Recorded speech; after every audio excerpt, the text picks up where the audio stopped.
Hi, I'm Roxane Lessa with Roxane Lessa Fine Textile Art, and today I'm going to talk to you about some myths about tension. Tension on your machine, the top tension. In all my years of teaching, the main problem that I'm seeing with a lot of my students is they really don't understand how the tension works on their machines. And that becomes a problem if you want to use specialty threads, such as this glittery thread,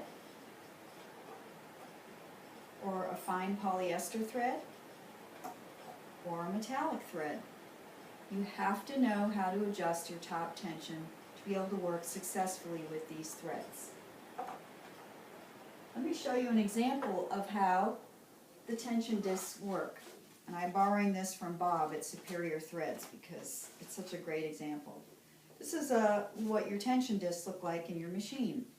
One of them stays the same and one of them moves in and out. So when you tighten your thread tension, what you're doing is decreasing the area where the thread can pass through. And when it's really, really tight, there's going to be almost no space there at all. And as you loosen the top tension, the space between the discs will open up, allowing more freedom of movement for that thread, which becomes really important if you're using a delicate thread like a metallic thread, which you don't want to fray or shred or break. I have another high-tech tool to show you. Let me just grab it here. Okay, so when we're talking about tension, what we're looking for is the ideal tension between the top thread and the bobbin thread. Let's use this. Let's say the red yarn is the top thread and the purple yarn is the bobbin thread.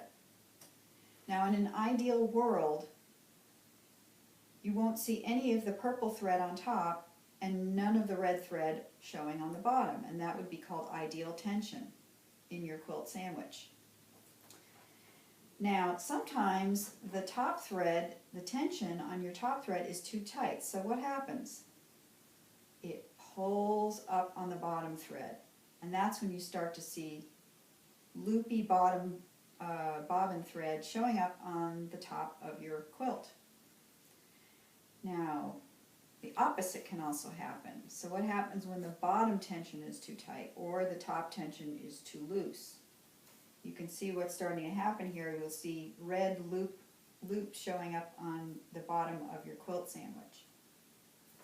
So we don't want that. We want to adjust the tension. So in this case, we're going to tighten the top tension just to about there. And we'll, whoops, that was a little too far. And we'll do a sew on a sample sandwich just to make sure that the tension is perfect. Now a little bit more about tension. Most machines, sewing machines, are set up for sewing garments with a weight of thread that's about 50 weight thread. And some of the thread that we use is about 40 weight, some of it's 30 weight, some of it's 60 weight, some of it is very strange like this. So we have to be able to adjust that top tension depending upon the kind of thread you're using in your machine. And I know you want to be able to use all these wonderful threads. So what I'm going to do here is show you on my Bernina the average thread is, the average tension for the top thread is 5.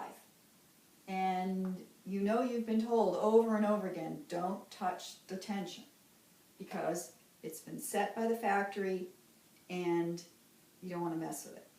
Unfortunately, we're not sewing garments. We're making quilts, and we're using free motion quilting a lot of the time, and we're using strange new threads. So we have to make allowances for that and open up the tension disc. So we're going to loosen that top tension. For this glitter thread, I'm going to loosen it all the way down to 1.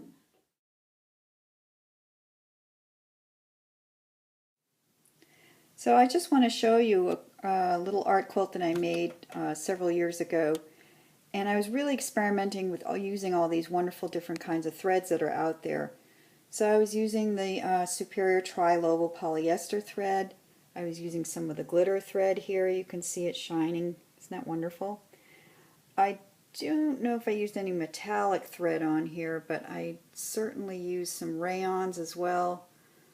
There's a little bit of metallic right there on that purple. It's sort of a lavender metallic, and gold and silver. And you can see the fun different effects you can get here.